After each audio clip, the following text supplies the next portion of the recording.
What is going on, everybody, and welcome back to the best night of the week, the best show of the week, outside of Locked On Ole Miss, of course. But it's SEC After Dark with your boys, Stephen Willis, Mike Huseman. I'm Jake Thomas, Jeff Beecham. We're going to no Corey tonight. We'll have Boss Man here in a little bit, and no Hammer as well. Guys, good to see y'all. And how's everybody doing? I'm doing fantastic because after watching today, I am confident the Tigers are going to win 162 games and the World Series.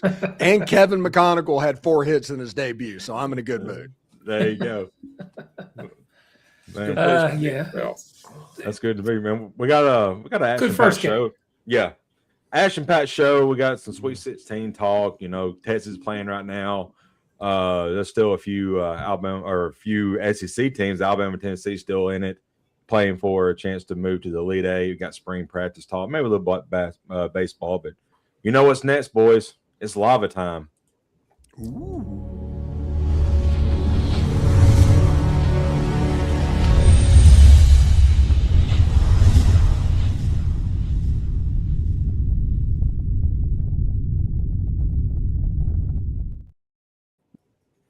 That lava is special. Ain't nothing like it. That is special. Yeah, it is. And I tell you what, the NCAA could not be more happy from what they got on the first night of the Sweet 16. Yeah, that's a good point. Yeah. 1 point games in both the games right now. Yeah, they're both real good. Well, yeah, they've both been fun. I've been watching the Texas game. You know, they got out, they shot, was hitting shots early on. Then, who are they playing? I just drew a blank. Texas playing Purdue. Now Purdue's Yeah. like the serial choker of the NCAA tournament. Right. They're basically Virginia but gold. Right. Yep. Purdue got back in, then Texas kind of went on another run. It's just been a fun game. I ain't watched any of the other game, Nebraska and Iowa. How's that been going?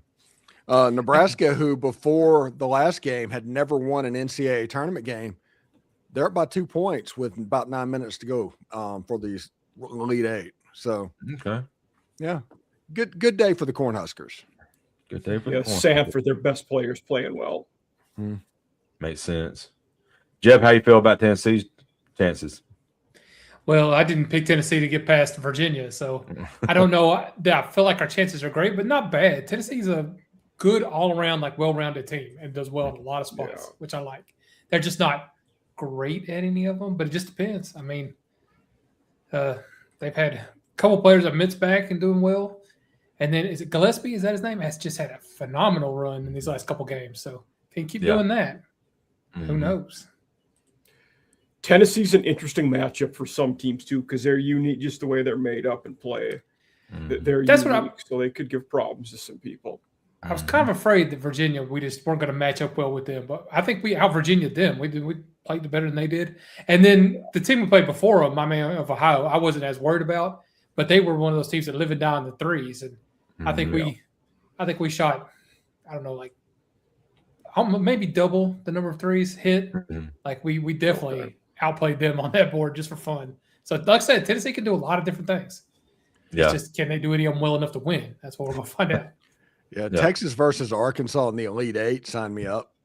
I want to see that. That would be cool. Arkansas would be fight.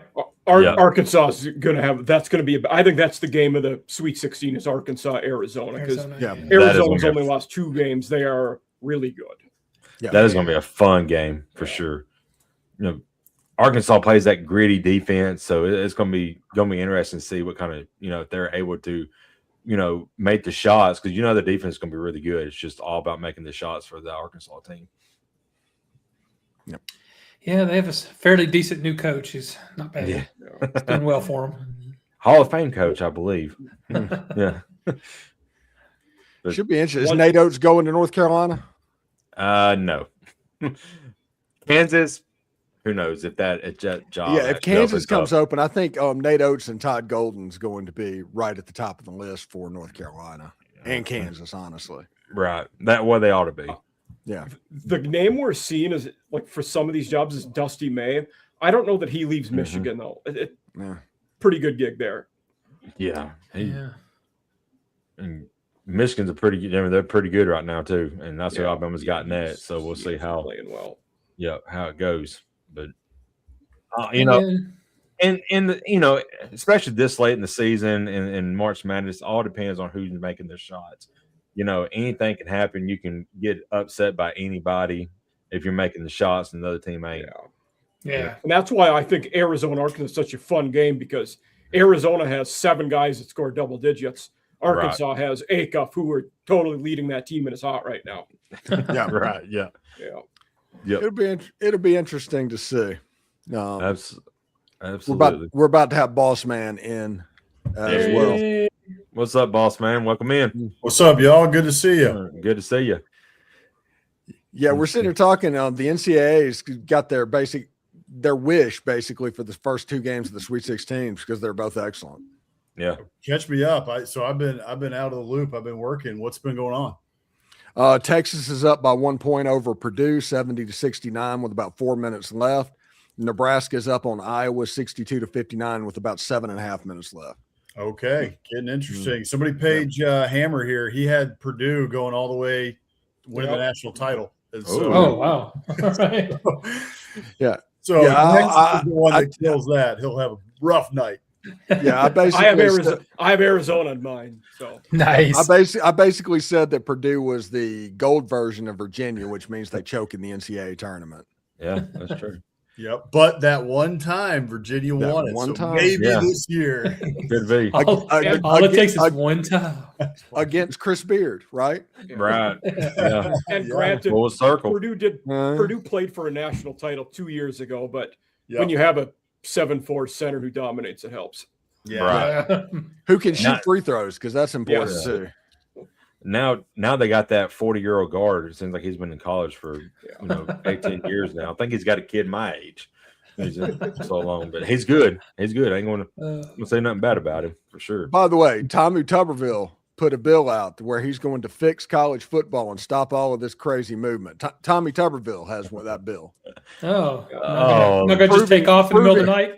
Proving once again there's absolutely zero shame in Washington. Right, yeah, for sure. The dude Irish goodbye a recruit on a visit to Texas Tech so he could take the Cincinnati job. Yep. I heard he delivered the bill to the parliamentarian in a pine box. Yeah, seriously. Yep, for sure. And they're going to sit here and talk about poaching and all of that stuff. Listen. Everybody knew that Will Wade was going to LSU. Everybody knew that was going to happen. Knew. Nobody, Matt McMahon was not fired until right before it was announced. And all of this is going on while he's it was poaching. It's the same exact thing that they cry about all the time. They do it to the schools themselves. Mm-hmm. And that's hilarious. And by the way, is there a more hated university in all sports right now than LSU? No, none whatsoever. And the funny part of it, man, is they embrace it. They are. Yeah, they don't care. They love it. Yeah. Well, they love it until they're 7-5. That's true. Then they hate everybody. Yeah. And then it's going to be, why is everybody against us? And they're so mean. And oh my goodness, why can't we ever beat Alabama? And Ole Miss beat us by 32. And shut up. And we already talked with that schedule. They could definitely be 7-5. Oh, yeah, that schedule is brutal. Yeah. Lane Kiffin's already saying, hey, I want to preach patience of what's going on. And I'm like, dude, you have a $40 million roster. That doesn't come with patience. I watched that this morning, where he said that's like, when you're making that much money, nobody, and it's not unique to him. Yeah. When your expectations are that high, nobody gets patience. You don't get a rebuilding year. It's part of that's your reward for having success. Right. And it's on top of that, Mike. This is something that I've been harping on now for, whenever we get a chance to, a couple months here now, is that, especially since the national title, Curt Cignetti changed the entire thing. 2 years, that guy got it done. Year 1, he goes to the playoff. Year 2, he goes to the playoff again, and then he wins the national title at Indiana, of all places. Mm-hmm. If you have LSU resources, you're getting all this money to come to LSU. You got $40 million roster, maybe the first $40 million roster in college football.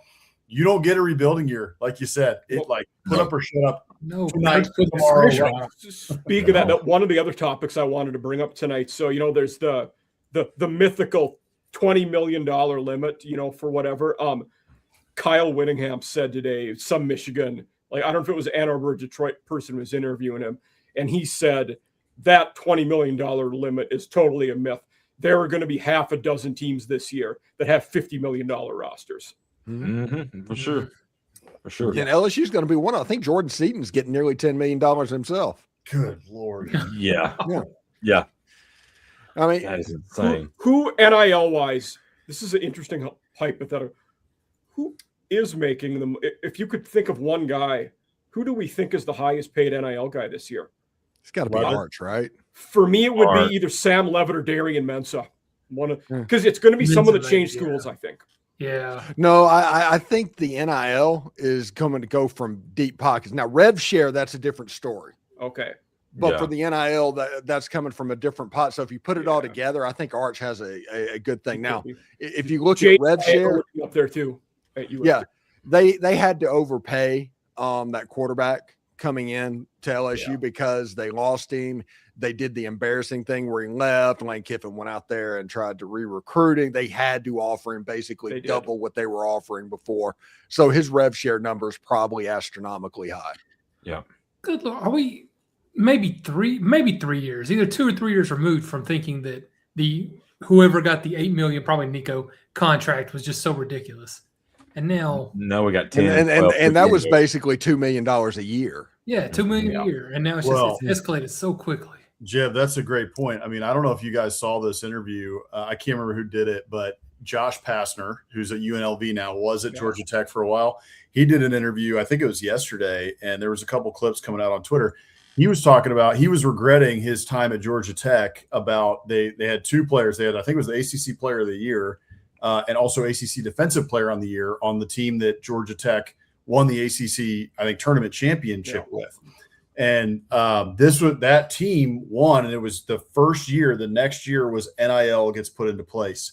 And so those kids came back and they said, hey, coach, look, NIL is a thing now. Like, we want to get paid. And so we're asking for $75,000. 75,000. 75,000. Both two players, 75,000. And so he went back to the administration, at Georgia Tech and was like, hey, can we figure this out? Like, we need $75K for these two kids. And Georgia Tech was like, no way, we're not going to do that. We're an academic school. And not like this NIL thing isn't going to be a thing. And so he was like, all right, whatever. And he it's just crazy to think about $75K for two players that won you an ACC title not long ago. And now, I mean, he said it in his interview. He's like, now my roster at UNLV is like in the millions.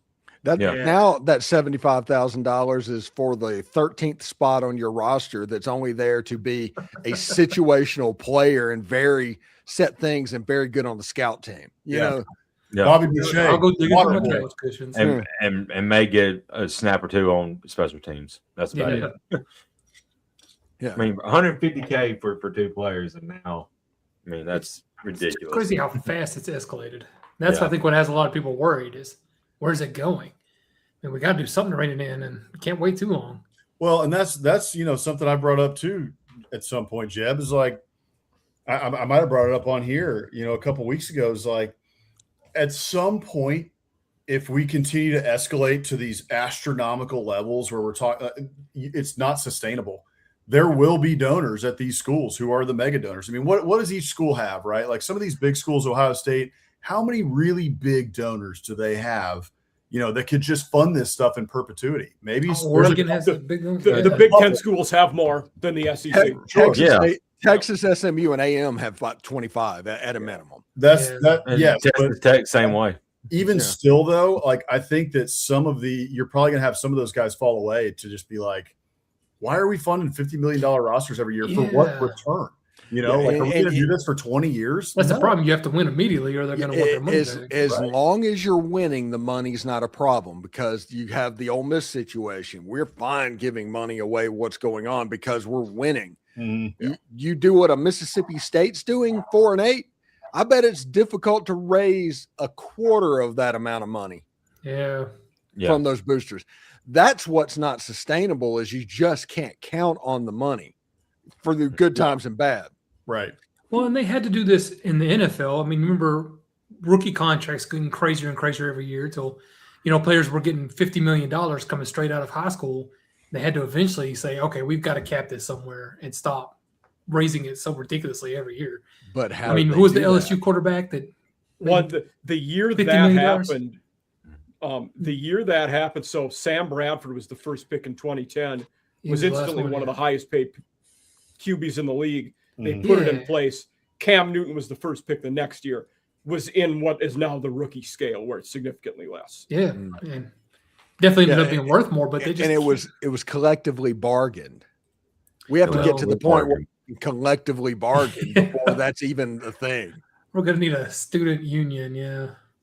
Or in baseball, we're just going to not have a season next year because of that. There you go. Yeah, that's true. Yeah, that's absolutely the case, and they're going to come back and have a salary cap, and that's the end of the Dodgers. Thank goodness. It's almost worth not playing a season to not have the Dodgers anymore. And I think we need a floor more than that to make the non-competitive teams actually try to compete. Yeah. Today, I was watching the game on NBC in the early afternoon, and they said the Pirates, for the first time in their history, have $100 million roster. Wow. And they're still going to suck, aren't they? Actually, the rumor is the Pirates might make it to the postseason this year. Hey, pretty awesome. Because they have Paul Skeens, they have another flamethrower that's coming up, and they have the top prospect in baseball. They're going to do the service type thing, and he'll be up in the big leagues. Finally, man, that's awesome. I saw Skeens got shelled today. Steve, with the prospect, are they not going to play him for the first month so his service time kicks? Yeah, they're going to do this. It is still the Pirates. Yeah. That's the reason I was so impressed that Kevin McGonigal was brought up for opening today. By the way, just in case nobody heard, 4 for 5 today. Yeah. They did that crap with the little service thing with Ronald Acuna Jr. and I about flipped. I'm like, your best player on your entire roster is wasting away in AAA just because of service. That's stupid. I remember Chris Bryant was like the first guy where it became a thing. Yeah, when he was with the Cubs. God. But now they've made it to, because everybody was manipulating the service time. I'm sorry you turning in for MLB After Dark, but they made a rule to where if you're on the opening day roster and you win Rookie of the Year, you get a draft pick on top of everything else. Okay. So if McGonigal wins Rookie of the Year, Detroit gets a second first-round draft pick. Really? Compensation. Did he play short or third today, Steve? Where they played third? Okay. Yeah, it's going to be him and Javi Baez playing that side. Because I know he came up as a shortstop, but they high school and recruit-wise, but then they're saying he might play third now. So I don't know. Well, he's going to play short some too. He played well in spring training. It was really cool to get to see him playing ball. He's going to be so good. He has one of the prettiest swings I've ever seen. I mean, it's amazing. Marcus Russell.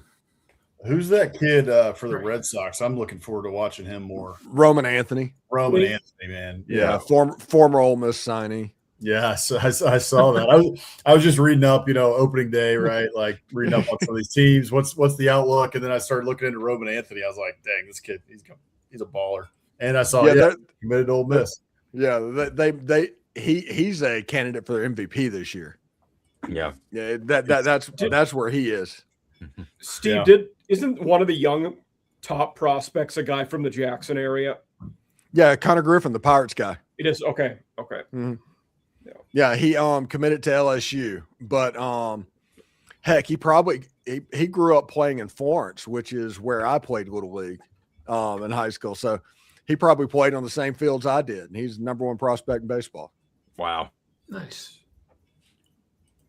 And you're hosting a $1 billion watched, podcast. Not $1 billion watch.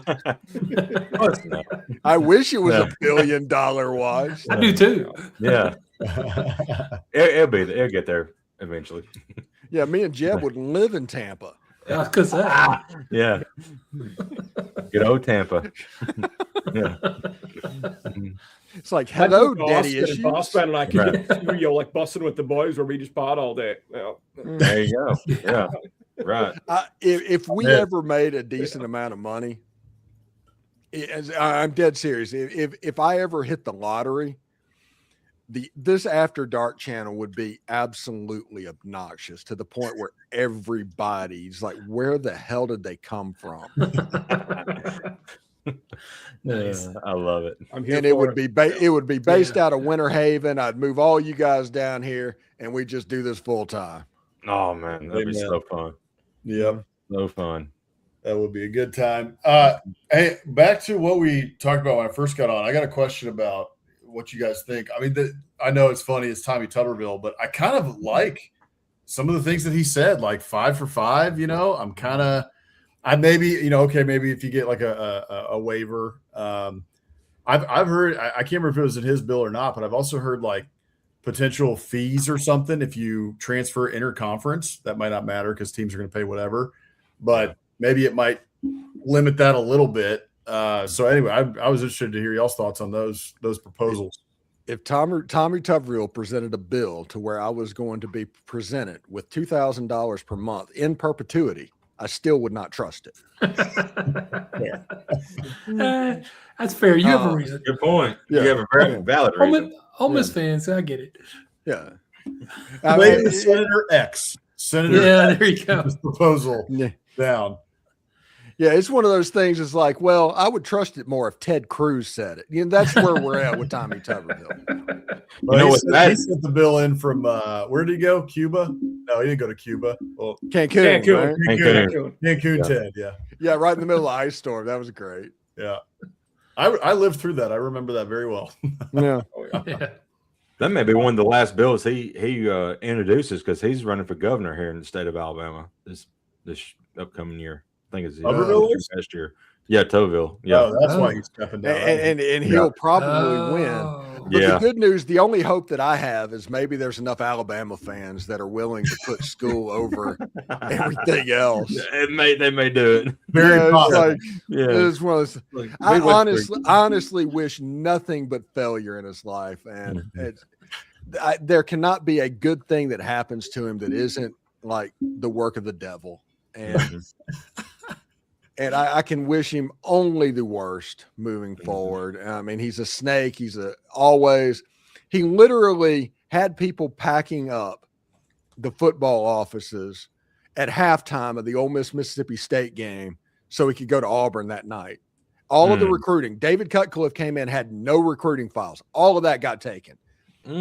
He's a snake.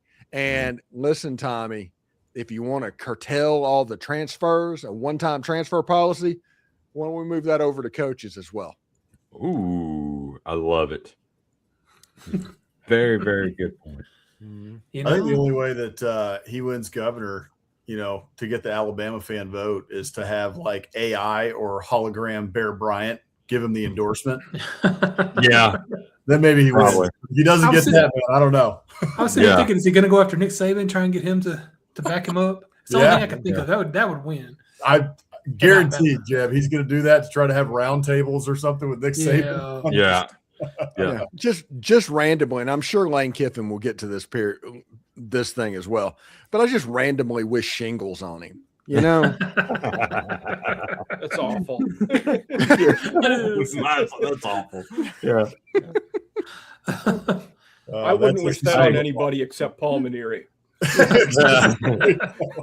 Welcome to the SEC. Now we're back. This is SEC After Dark. That's right. Yeah. Oh, We're free, everybody. Things are looking up now in Gamecock baseball. Somebody, I was on the SEC Squad show this week, and the Locked On Gamecocks host was there, and he's talking about Paul Maneri has forgotten more about baseball than I'll ever know. And I was like, well, he has. Yeah. My thing with him, and at the time I loved the hire. Then this last weekend in Boston, you guys talked about it last night. It's like, this 80 game stretch isn't gonna, cloud my career and get in my way. Basically, it's all the fans' problem. Just trashed everybody. Trashed everybody. Like, wow. here? Yeah. It was a university fan, like everything. Just didn't give me enough time, not patient enough, everything. Yeah. It was everybody else's fault. And that's when you know, like, man, this was not right. He's going down the Hughes freeze. You know, it's like, dude, blame everybody else. They won 2 titles in a row like a decade ago, and you had a losing record 2 years in a school where that shouldn't happen. Yeah. And I get, you know, look, these guys who have made it to this level, like, you've got a big ego and everything, but it's very odd to me, even if something like this doesn't work out, as like a 60-year-old something man, you know, who has a great career behind you, 100%. Like, you can, yes, he does have a good career behind him, long time in the sport, etc. To then, like, you know, be in that stage of life and just, you know what, it didn't work out, to come out and then just start bashing everybody, which typically, by the way, is completely against what you tell your players in a locker room. For, like, that's not what you teach people. So then to go out after that happens to do that, I don't know. I think it just says a lot. There was no self-accountability in the way he handled that last press conference. Like, oh, come on. Yeah, come on, man. Yeah, it's like, okay. And at his age, with his success, you know, it's time for me to step away, guys. The program's in better hands now. I appreciate my 1.5 years here. Good luck. And then everybody would be, yep, see you later. Yeah, it is what it is. Look, it just didn't work out, you know. And look, I'm proud and thankful to have been the head coach for the Gamecocks, and, you know, was proud of my time at LSU, and just wish nothing but the best for South Carolina baseball going forward. I was proud to recruit those kids, blah, blah, blah. Yeah. Just leave it at that, dude. Take the high road. Like, you're in your 60s, you got a national title. Nobody's questioning your baseball acumen in terms of your entire career. Right off into the sunset. Like, why are you bashing everybody and throwing everybody on the bus on your way out? Right. Yeah. And this is I was talking to Chris Marlowe, Locked On Gamecocks. Mm-hmm. One of the first things he did was cut down the off-season days of lifting and all of that stuff from 4 days down to 2. And then once the season started, it's like, we're just not strong enough. We're not fast enough and all of that. And it's like, man, what? Who saw that coming? I wonder why. That's a direct line to that. Yeah. Like, Nothing else we could have done. Yeah, I don't know. It's one of those in a long line of hires that, you know, schools get sucked into, where you get, there's a guy whose name's on the tip of my tongue, and it's not coming to me necessarily, but, you know, guys who won a national championship previously, who then some schools like, oh, we got to hire this guy. He's going to bring that magic back to, you know, what we're doing here. Let's pay him a bunch of money to do that. And then it doesn't work out. Maybe he might have coached at Texas A&M. I can't remember his name, but there's many coaches like that. Mm-hmm. You're talking about Gene Chizik, right? Yeah. Oh, Chizik, sure. Yeah. Yeah. Or maybe Fimbo Jisher. Bimbo Jish. I'm sitting there, it's like, I don't know how I forgot it. He makes too much money to be forgotten by anybody, and I completely forgot about him. Maybe that's because he's not picked on weekly by Lane Kiffin. Mm-hmm. And based on how Jimbo has acted since A&M let him go, I think he's okay with being forgotten. I think he just wants to do his own thing and collect that check, and he's probably living his best life right now. I mean, he's at the ACC network. He has said a couple times he would get back into coaching, and he's interested if the right thing popped up. However, and I've said this ever since he got let go, is, you know, folks have floated all these different jobs. I only think that he would take one at the high D1 level. If we're talking about a Big 12 or an ACC job or something like that, he's coached at major schools. He's not going to take a smaller job. I would be curious if Norvell gets the axe, if he's in the mix for that job again at Florida State. Ooh, that would be interesting. He mended a lot of those fences last year. It was Freddie Stevenson and one of the other Seminoles from the 13 team won the title. They do a podcast, and he was on there, and he said, you know, it was the best place in my career. I never should have left. You know, sometimes you leave places for the wrong reason, and it's just not. Grass isn't always greener. Yeah, exactly. Yeah. It's the Scott Frost thing, right? Exactly. Yeah. If he would have stayed at UCF, he could have won 10 games there in perpetuity. He went to Nebraska. He got way too personal. He won it so hard he turned into Gossamer from Bugs Bunny. He's like, I love you, and just squeezing him to death. Yeah. Yeah. And he was too tight holding on for himself to be good. And he struggled. FSU, I would honestly be surprised, and really that's because I have an aunt who went to FSU, and she's a diehard. I mean, War Chant recruited, like she's followed it all. She follows it very, very closely, and they hate Jimbo Fisher. The fan base, they still can't stand him, and it really, I mean, it's the way that it all went down.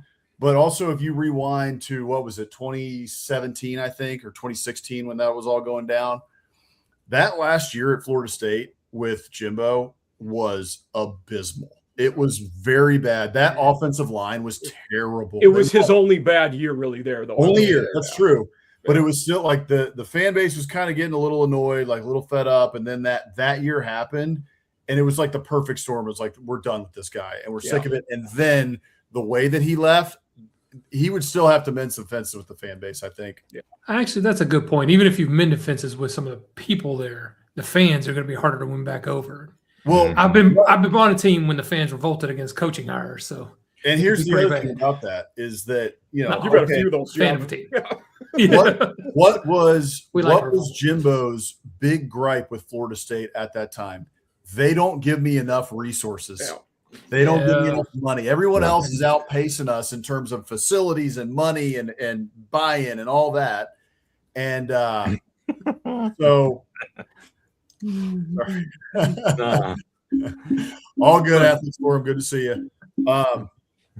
So that's true. Aren't they dead right now? Let's go to right now. Like, if they fire Norvell, even still, like I think Florida State is going to be playing the catch-up game in terms of resources. Maybe, and they've never had a lot of even when Bowden was there and a legend, they were not paying their assistants well relative to the other top programs.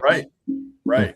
So I would be surprised. And the other thing, even this is on Jimbo now, is just Boilermakers win last second shot. Whoa! Wow. Bro, hammer saved by the bell. Yeah. You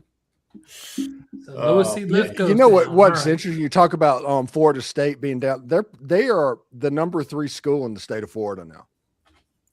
Because they'll never have enough money to compete with Florida at the high level, and Miami is wealthy. Yeah, they're spending money.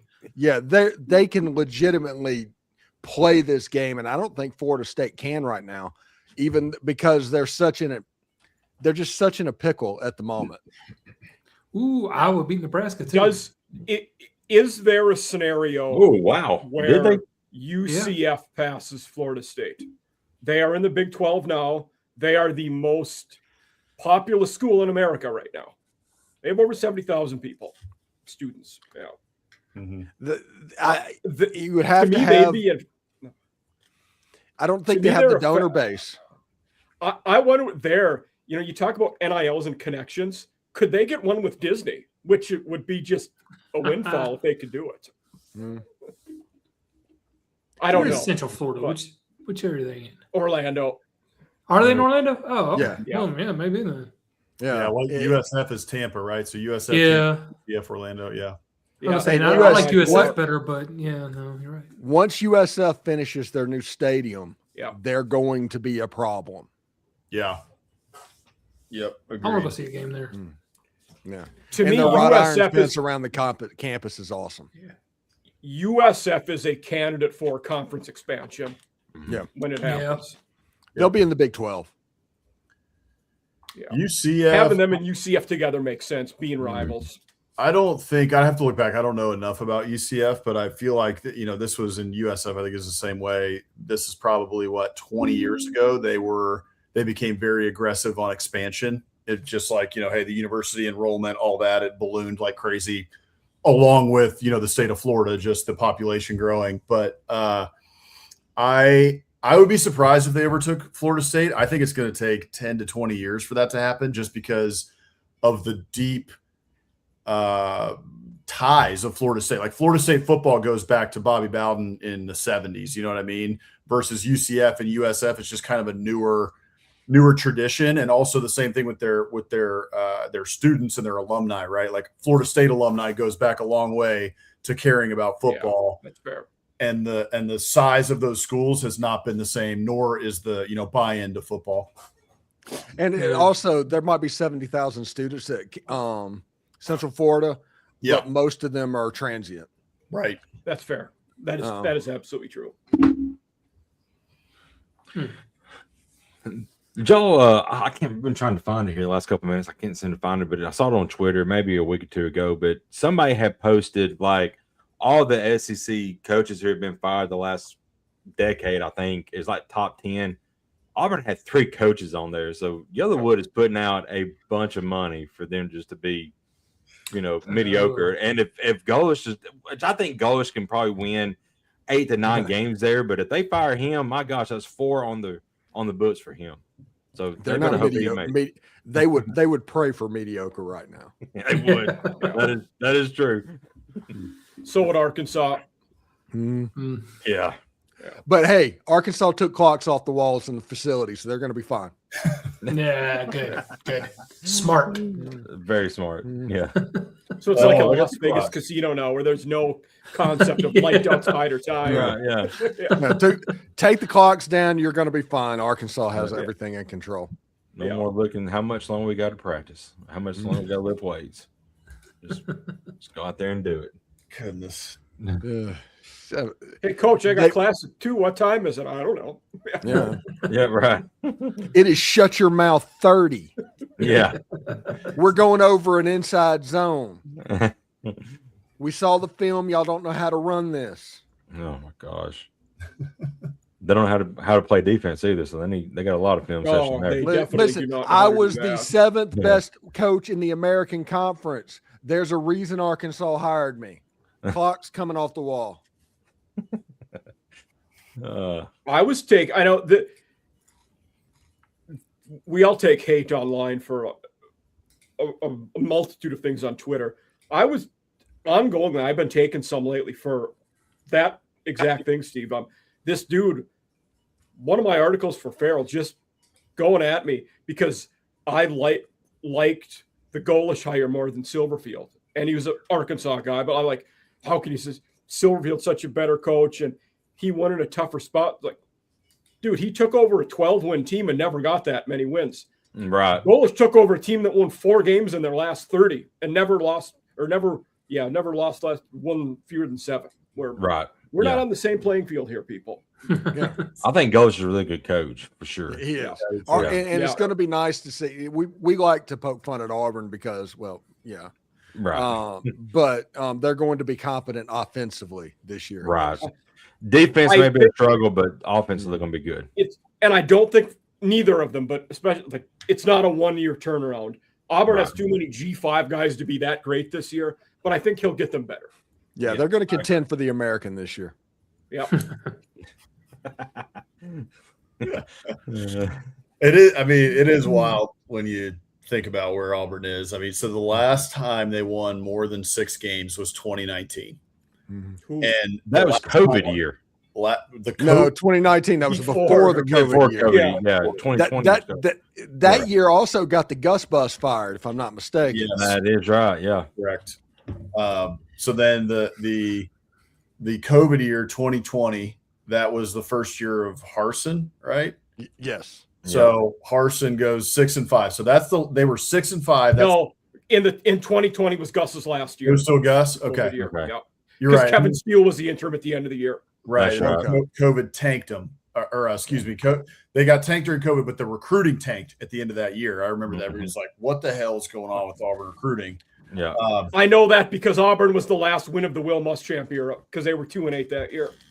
With the Gamecocks. Wow. Okay. Good. Also known as Corey's twin. Yeah. Right. But that was their last winning season. Was the COVID year 6-5? That's rough. I wish I didn't know how that feels, having to rebuild from terrible coaching hires. God, I feel for them. And one of those years, it was either 2020 or 2021. They were playing Ole Miss. Auburn got gifted a touchdown that was touched by a player that they said it wasn't. that ended up should have been a touchdown for Ole Miss that would have won the game. Oh, wow. One of those 2 years that happened. I think that was the 2020 year because 21, y'all got it. Well, no, 21, Auburn beat Ole Miss too, 31-20. One of those is in Oxford. No, it was in 2020. It was the 2020 game because 2021 was the Matt Corral got hurt game. Yeah. In 2020, they won by a touchdown in Oxford early in the year. Yeah. Well, in 2020, my team was being coached by Jeremy Pruitt, and it only makes me hate Alabama that much more. That makes me want a Big Mac. Sorry. Yeah. Have y'all tried the new Archburger yet? Actually, I have. It was not bad. I haven't, but I heard they are good. Yeah. I heard. Is there an NIL deal for that? Because if there's not, McDonald's is dropping the ball there. Yeah, they could be. There should be. Yeah. Hey, speaking of another guy who's got Florida State ties, maybe Jeremy Pruitt gets the Florida State job. That guy should never get another chance to be a head coach. He's so bad. An assistant somewhere now, ain't he? Just like an analyst or something. Great defensive coordinator. He might be an assistant at the local golf course. Let's see. Yeah. I thought he got like an analyst job somewhere. There was a rumor that was going to happen. South Carolina, wasn't it? No way. No, I didn't think so. No. So the last time Wikipedia has it, the last time he was a senior defensive assistant for the Giants in 2021. Yeah. Oh, that was the year after. There was a rumor. I know he's been a high school coach down in Alabama. I forgot what school it was for. He was a high school coach, but there was a rumor he was. I was wondering if I was thinking Maryland for some reason, but I don't. Yeah, something like that. Something weird. Was there kind of show cause on it? That would surprise me. I mean, Maryland with Jacksonville State. Yeah. Oh, really? So that's funny you say that because when you said with the Florida State ties, Charles Kelly's another guy with FSU ties and is doing very well at Jacksonville State. Right. It's very interesting because there are not superstars right now like there were 5 years ago. No.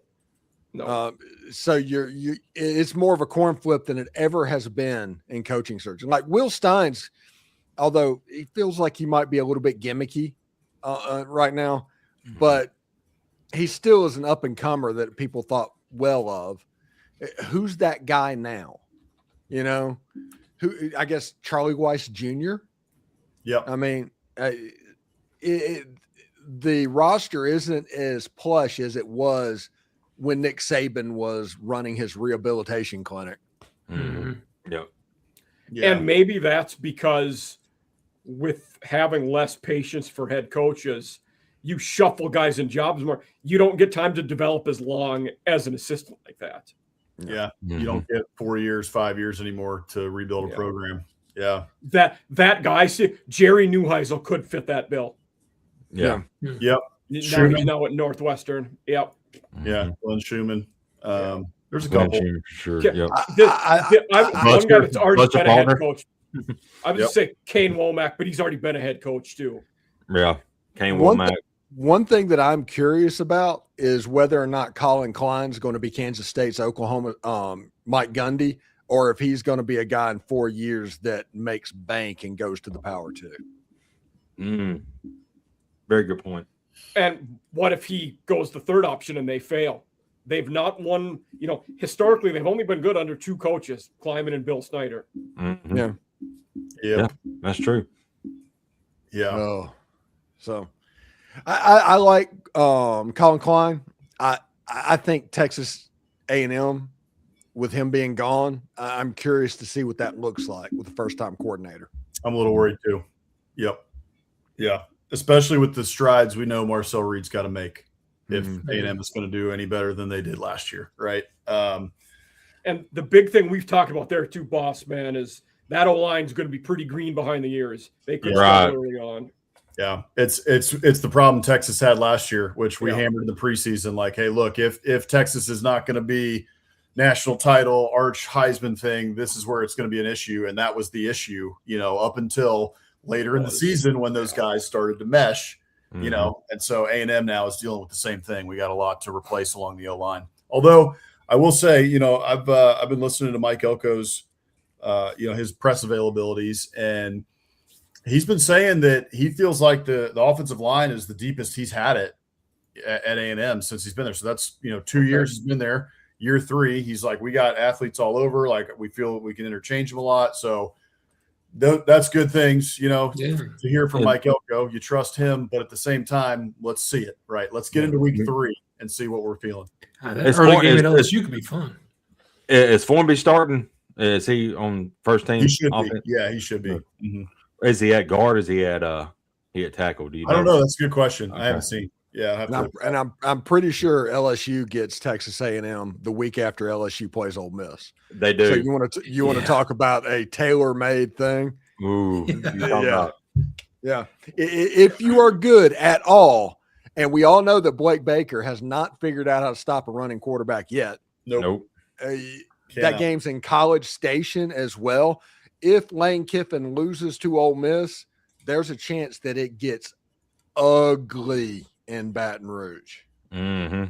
Yeah, even if they lose that first game to Clemson, especially, it could get real ugly. Yeah, I mean, we're like 18 months away from a tarmac at that point. God, 1-3 to start the season would be hilarious. Out of the playoffs, a $40 million roster and out of the playoffs in September. That would be so funny. Man, I am praying on that downfall. Oh my goodness.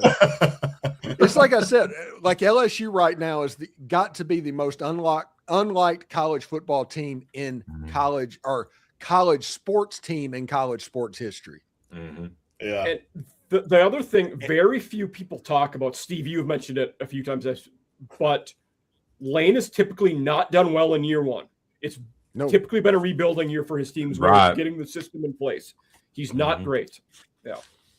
And this is the first time that the system hasn't been put in by one of the Baylor guys since he's been a head coach. He's always had one of the Art Briles disciples to put it in. At Florida Atlantic, it was Kendall Briles. At Ole Miss, it was Jeff Lebby. This year is Charlie Weiss. This already happened, but you're putting in a system. Yeah, I mean, at this point, you're doing it. You're not doing it the way they did it, because the point of that, Ole Miss, whenever Lane got to Ole Miss, or Jeff Lebby was the offensive coordinator, Jojon Finley was the tight ends coach, and Randy Clements was the offensive line coach. That's 3 coaches from that Baylor staff on there to handle the communication and all the structure of what they built. They're trying to bring that in. You don't have that for the first time at LSU. And even with all that, you had 500 records at Ole Miss and at Ole Miss and at Tennessee. He had a 500 record. Yeah. After that A&M game, I mean, it gets easier for him at Metnese, at Kentucky, Mississippi State, at Jordan Hare. But wait. I know you didn't refer to a Lane Kiffin team having it easy at Kentucky. No. Okay, so I know you didn't go there. Yeah, besides that game. But then you're right. Until they hit Alabama, you're right. Then they got Alabama, Texas, at Tennessee. Tennessee. Yeah. So they could start 1-3 and then hopefully go 1-3 in this stretch. If they lose that first game and then lose all them games that I just mentioned, they're 6-6 on the year.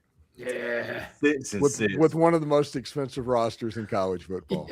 Hey, we've seen this before too in other sports. I mean, hey, how many times did the Yankees have the highest payroll in baseball and just fall flat on their face? 72 and 90 years. Yeah. Yeah. Right. Yeah. Oh, yeah. It can happen. It can happen. And Clemson's going to be better than they were last year. I don't think title contender worthy, but that roster is too talented to regress as much as they did last year. I think similar to the Gamecocks in some ways, like being the rivals, but both teams were way worse last year than they should have been. I think you improved to the mean a little bit this year. Yeah. What's the date on Chandler Morris? His injunction. I saw that a couple days ago, actually. Have you seen what their case is that they're going to the NCAA with for his appeal? No. He's going for a 7th year, and the year in question, he played in a 5th game. It was the year at TCU. He got hurt. He was the starter at first. He got hurt. then Max Dugan came in. It was the year they went to the national title game. He's saying he played in more than 4 games because if he would have sat out after being healthy, it would have hurt his mental health too bad. So he had to play a little bit to keep his mental health better. Yeah. I like it. Listen, we all know about Dabo's temper tantrum that he threw, all of that. But I genuinely think that Chandler Morris is going through all of this so he can be Clemson's quarterback next year. 100%. Yeah, I agree. Because that Vizina, the one that's the number 1 now, is not good. We saw him play last year when Klubnik was hurt. Yeah, they bring in Chad Morris, a chance to play with your dad. He gets the injunction he will be the quarterback at Clemson next year. Yeah. That's like the equivalent of, hey, I need an extra year because I fell off my bike and I scraped my arm. And so I couldn't play for the whole year. I could have played if I wanted to, but I couldn't do it. So it's amazing. You know who's not playing again? Oh. TJ Finley decided he's entering the draft and not going to go to Incarnate Word. That's just because he qualified for Social Security. Yeah. The crazy thing is the Chandler Morris thing is kind of laughable, and everybody was making fun of the Trinidad Chambliss thing, trying to make it into that type of situation, and it was never that type of situation. No. This Chandler Morris thing almost feels like a what's the word for lawsuits that are like garbage that just being thrown out there? That's kind of what it feels like. Frivolous lawsuit. Frivolous, yeah. I would agree with that. Yeah, but he might win if the judge that he picks in Virginia is a Virginia graduate and he assumes that he's going to be there. But I'm telling you, the hilarious thing could be is he qualifies and they pass the ghost transfer thing. Yeah. To where you could be punished for taking a ghost transfer, and then Chandler Morris is just kind of stuck with like Bo Pribula and like they have quarterbacks all now. You have Virginia with one of the top 5 QB rooms in the country because you have Chandler Morris, Bo Pribula, Eli Holstein, all there. Right, yeah. All about playing time. I don't know when they decided they were going to take football seriously. They go through these ebbs and flows of we really care and we don't care at all, and there's nothing in the middle. They're one of my teams that I think they regressed this year, though, because last year when the win totals came out, I was smashing the Virginia over because their schedule was so weak last year. And in year 3 of Elliott's, like they're obviously going to be. I didn't know they'd make the conference title game or be that good, but I do think they regressed to some extent this year. I agree. They're also staring at the James Franklin monster that he's about to build in Blacksburg. Yep. That's not a joke. Keep an eye on that. It was. I think, in my opinion, look, I wish him luck. I love going back and seeing friends who are in Charlottesville who went to UVA, but it's been a long, tough road. And last year, other than 1 year or 2 years under Bronco Mendenhall, that they were good, it's been 20 years of pretty rough. And Virginia Tech has owned that series in that whole time span, except for last year. And so now I think with James Franklin back, I think your time is now up. Right. Again. Yeah. Again. As long as zero game though. What's that? What's up, Mike? I would say we got the week 0 game though. Virginia, NC State, Rio in Brazil. Week 0. Oh wow. Okay. Yeah, James Franklin probably owned that series with Virginia as long as Virginia doesn't have like a number 10 by their name. If that happens, James Franklin has no chance. But as long as Virginia is unranked, he will handle what's going on.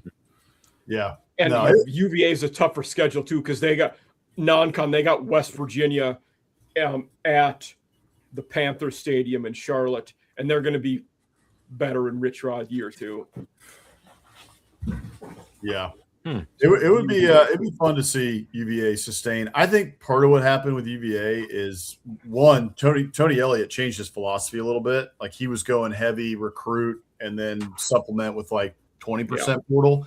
Last year it was like, to hell with it. We're going like 60% portal.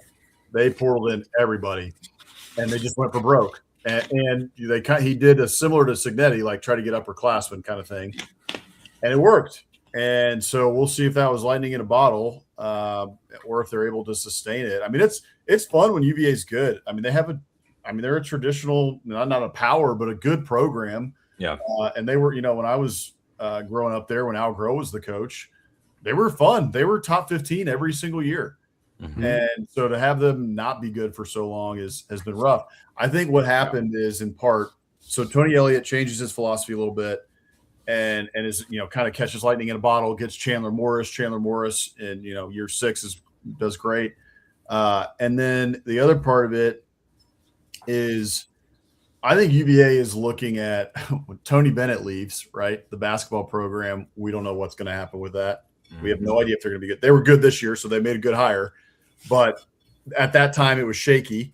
And then you've got all this kind of realignment stuff, Super League, who knows what is really happening. And what does UVA continue to hear? It's like, well, maybe they get into that. Maybe they don't, right? Like, are they really good enough, football-wise or athletics-wise? They're great at lacrosse. Who cares? Doesn't make any money, So.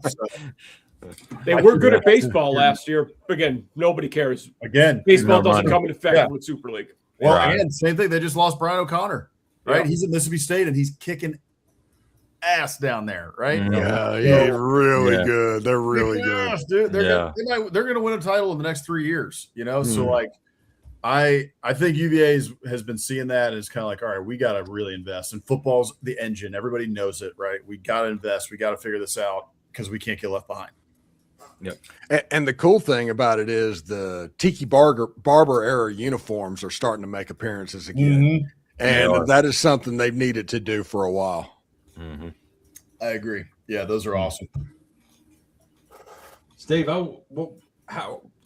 just say, let's go back to the LSU real quick. If they win that first game against Clemson, that Saturday, September 19th matchup at Vaughn Hemingway Stadium, all eyes are going to be on that. You got to have, the primetime slot. You got to have all of that because it's going to be a huge game. Oh, it'll be a night game. I think game day has already reserved rooms. Okay, good. I was going to say they better be there for that game. There aren't many big games that weekend. I looked at that slate already.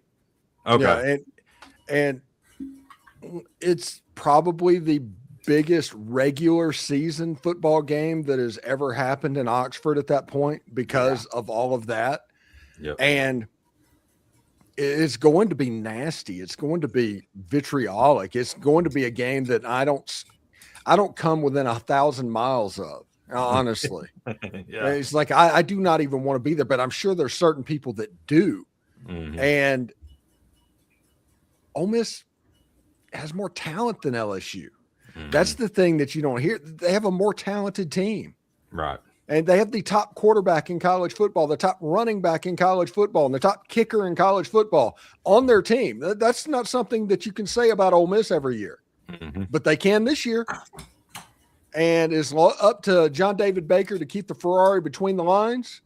And it's up to the defense that Pete Golding recruited in the transfer portal to raise that level. Because if they do that, they're not going to lose many games because they're going to score a bunch and they're going to be hard to score on. And I mean, this is really high level football I'm talking right now. When that happens, you don't lose very often.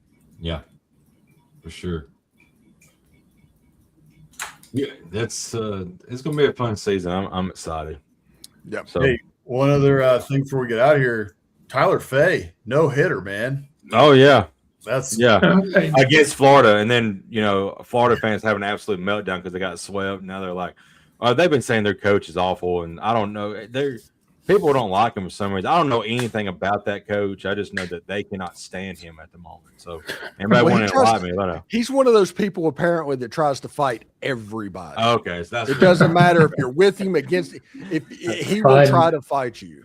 Okay, yeah, it is like a drunk guy at all times. Yeah, I think that's why. I hope you. I mean, it sounds like you got past it, but yeah, I think that's part of it. He was out in the off season for, I mean, he took that leave of absence. Rumors about what that was, who really knows? But I mean, if you're having to take a leave of absence, and it's not like immediately obvious that it's like a medical emergency in the family or something, right? It's like, what the hell's going on?